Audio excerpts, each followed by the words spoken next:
welcome everyone back to the Crafty Mini. So, Happy New Year to everyone. Hope everyone had a good Christmas and a New Year celebration. And here we are back again at it. So, starting off with a couple of things. Going to try a lot of new stuff out on the channel this year. So feedback will be very happily received. We've got some really cool stuff coming out with the podcast as well with me and Welsh, including some guest appearances, which would be nice. But yeah, starting off then, I just wanted to start the whole year off and sort of set the tone. We're gonna go for it a little bit. Those of you who've watched the channel for a while, you'll know I've done an OSL video fairly late last year, and I did a post where I did a little fairy for a friend with some OSL on that as well. And it's something I've been really practicing and trying to get to grips with, because you can get some cool effects just using the basic methods, but to make it really pop, you've got to put a bit more time into it and experiment a bit more. So and I have been doing that, and then that's the point of this video, is just showing off how the sort of effects that you can get if you really put your mind to it. So to start off, I've had this skeleton. It's been sitting in my collection for a while, and I didn't know what to do with it and how to paint it. And then I found it, I dug it out. Basically what we've done to start with, so the premise is the ground's on fire. So it's got this really nice modelled base that's part of it, and you'll see the little bits there that are a different colour, and they are little milliputted flames that I've added myself, just so I had an idea of where the key sort of source of light would come from. And then the idea is this thing sort of trundling across an old battlefield, and the ground's on fire, in the aftermath of whatever sort of conflicts happened, and this undead warrior is now just walking and roaming the sort of scraps of the battlefield, just looking for its next target. And then with this video as well, I'm going to let the footage run for a lot longer than I normally would in previous videos, just so you can see the process. So it's been base coated black, dry brushed a few times with a few lighter shades of this blue to give like a moonlight effect from above, and then we're going to be lighting the actual skeleton from below. All I'm using at this point is Pro Acryl Orange, heavily watered down, and you can see how it's going on very splotchy, and because of the pigment on the blue, it's almost turning like a green shade at times. But just whacking this on, and I'm just figuring out the furthest reaches of the glow effect and where I want it. There's a couple of bits, so like the spear that's gone through him, I want a little bit of that being picked out, some of the sharper folds in the armour as well, because I want them to reflect the light, just so the orange isn't just sitting in the bottom third. So going through, doing the initial sort of glaze all over, and this is what we're left with at the moment. And you can sort of see it's starting to take shape. Now with the OSL as well, something to always be bearing in mind is, so at no point will the reflection be as bright as the actual light source. So that's something I'm always keeping in the back of my mind. Now although I've base coated the flames with the orange, I know that the final little bits will be, I'm going to add a bit of yellow just to make the flames pop a little bit more. And now what I'm doing is I'm going in with a less watered down version of the orange, and I'm just picking out key areas. So like you would do when you're highlighting a miniature, so if there's any cool little folds in the fabrics or things like that, any of the edge highlighting, if there's little bumps in the skin, anything like that, it's exactly what I'm doing. But I'm just taking into account, you'll see I actually work my way around the miniature, and I'm taking into account each of the flames that I've painted, and then working around it. And obviously they will join up at the bottom of the miniature. It'll glow considerably more because there's little flames all around. But already at this point, where I'm just starting to add my first sort of proper layer, you can see that it looks like it's lit up. Now we're going to do some stuff to sort of darken where the flames are a little bit, darken where the moonlight's coming in a bit, so there's a bit of a less contrast. But just doing basic flame effects, it really does pop, because you've got blue and orange, which are opposite parts on the colour wheel. They're complementary colours, so they go really nice together.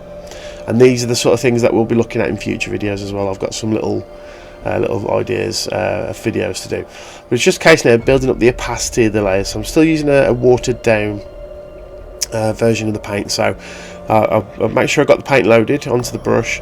I just wick off the excess moisture on a paper towel, and then I go in and start working on all these bits, and it's just building up the opacity over multiple layers to get more and more orange showing through, and just picking out all those key areas.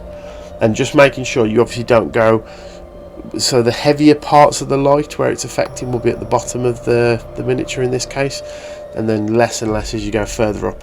Now, because I wanted some visual interest a little bit further than I perhaps normally would go, I've kept that on like the sharp corners of the armour, the point of the spear that's thrust through him from underneath, and I've just, with a heavy watered down bit of the orange paint, I've just hit the lower part of the jaw and a little bit of the hair that's hanging low as well.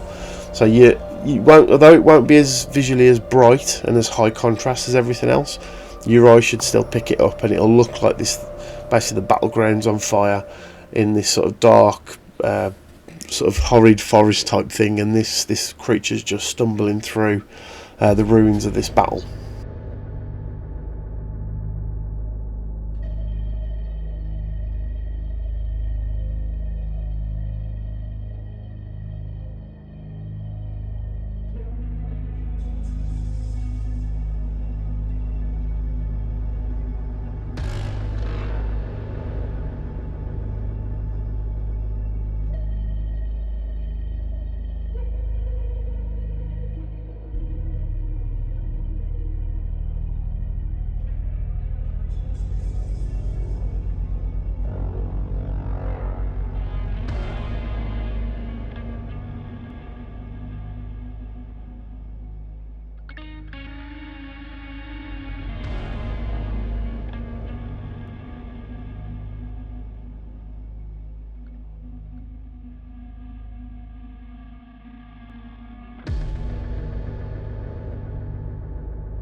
So I always take a bit of time just at the end just to check, make sure I'm happy so far before I go into the next bit. Now with this is the next stage. So now I haven't got heavily watered down orange paint. I'm going very deliberate now. I'm picking out just those really sharp edges that I want to pop a little bit more, and building up the opacity of the orange. And obviously it'll get more and more brighter as the closer we get to the ground. And just in case now, going around picking out little key details. So again, the sharp folds of the armour, little bits on like the bottom of the skirt, where the curve of the legs are, the greaves and the knee pads, because they're metallic, so they would reflect a little bit more, as opposed to like the fabric on his on like his little skirt thingy that he's got on there, so they would be a little bit brighter. And just working the way through. Things like the skin only gets certain key areas where the sort of, if you imagine, because the light source is coming from the bottom, so above his left knee there as you look at it, that little bit of the leg that's angling over the knee pad gets a little bit more coverage with the orange as opposed to the rest of the leg, just because that would reflect a little bit more. And then it's just making sure you get enough variation because of the different fabrics and things like that.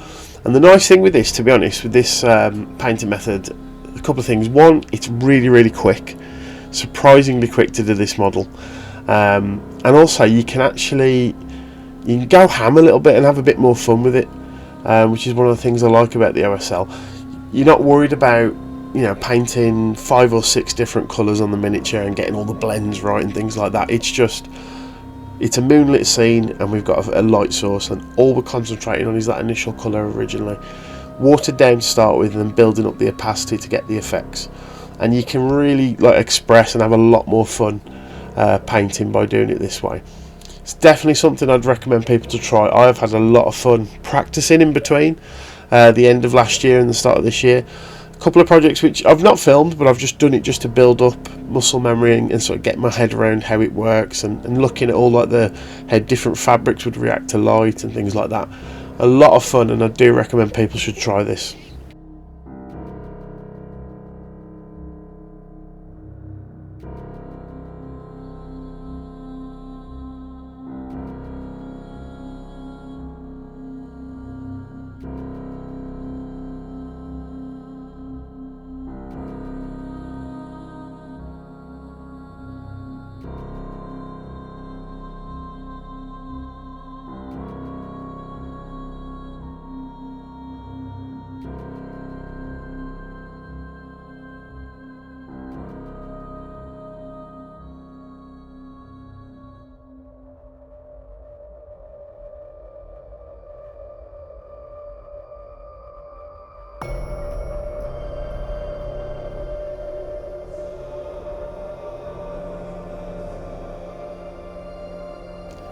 Right, so at this point you can see now it's starting to take form. You make out that it is, it's lit from below.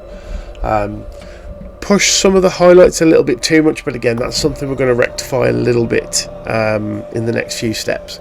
So now what I'm doing is, it's more of, so where I've put those heavier highlights of the orange, I'm going in with just the orange now, not particularly watered down again, and I'm just doing specular highlights on like the really hard crisp areas. So the folds of the dress here, that little leather skirt thing that he's got on, so I'm picking those out. I'll deliberately go around and edge highlight the rounds of the armour on the greaves and the knee pads, any couple of little bits there, just to make those highlights pop a little bit more, because they're close to the ground and the light would reflect a little bit more. And it's again just building up the opacity of the layers, building up that contrast, and you really can't go wrong with this, because if you do go too far, which I think I have in a few areas, with the next few steps I'll show you, we can rectify that and darken it down a bit more.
Right, so this is that first step now, just to deepen these highlights a little bit, and it's just Army Painter's dark red tone wash, and I'm just hitting anywhere where there's orange now, and it'll get in the recesses, make some of those details on the miniature pop a little bit more, which is what we want, because there's some really cool shapes and things there, and also just dull down the brightness of the actual flames itself a little bit.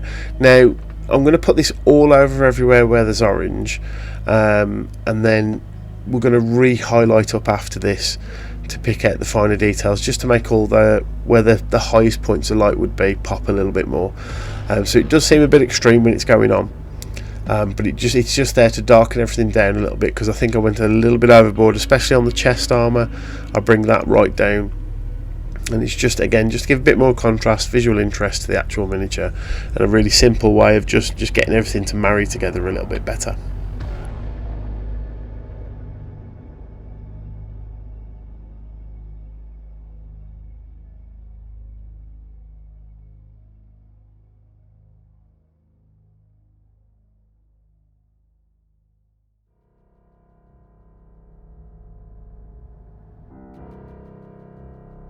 Right, so it may not show on camera, but that has considerably darkened down the orange, and now we're going back in with the pure orange and just re-highlighting up key areas just to make them pop again. At this point I'm being very sparing where I'm actually putting these highlights, only hitting the key points, so the little folds on the fabric, and I'm not pushing it as far as I did in the last few steps, just to get, again, it's making more and more contrast between the light and the dark, because that's what shows the visual interest. And at the end of the day, as miniature painters, we are just painting light and shadow, just in different colours, and that's what makes things pop a bit more, like folds in cloaks and curvatures of armour and things like that. That's all it is at the end of the day, is just painting light and shadow. This is where you'll see I'll do less on the actual skeleton now and more on the base, because I'm going to start building up to that point where I'm adding the yellow into the orange to make sure the flames pop a little bit more, so they're the brightest point on the actual completed piece.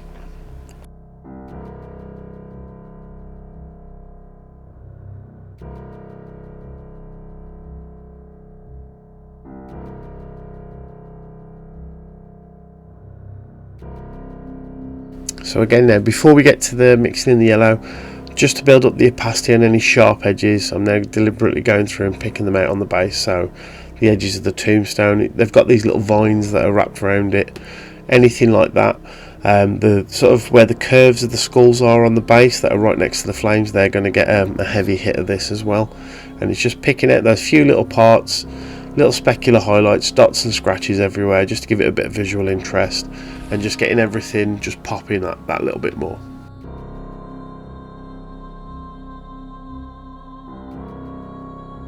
Right, so at this point I'm going to let pretty much all of this clip that I recorded just play throughout now. So now I've got the yellow mixed in very heavily with the orange, and that's roughly 3 to 1, and this is from the flames. Then I'm going to go back to a previous layer of orange with just a little bit of yellow 1 to 1, and just hit some specular highlights around the base. You'll also notice that the top of the skeleton is looking a bit shiny. All I did was hit the whole top half of the skeleton, including some of the orange bits, with Army Painter Dark Tone, just to make that darker, and just again, so we're pushing the contrast with the light a little bit more, and it just equalizes everything a little bit, because again there was some of the orange at the top of the miniature which I think was a little bit too high and a bit bright. Because we darken it down, and because then we're going in with this extra step of the highlight on the base, there's a massive contrast now from the bottom of the miniature to the top, and it hopefully it reads as the base is on fire and this thing's walking through and getting singed and whatnot, and reflecting the light in different ways. But yeah, just go around now picking out the flames, and as I say, with a bit more orange added on, and just do a few specular highlights next to the flame points themselves on the little skulls. And there's like a log running through the middle, and there's a little chain on there, so that's metallic. That would reflect it a bit higher than, say, the wood would. So going in there and just hitting the little curves of the chain as well, anything like that, all those little details that'll just make it pop.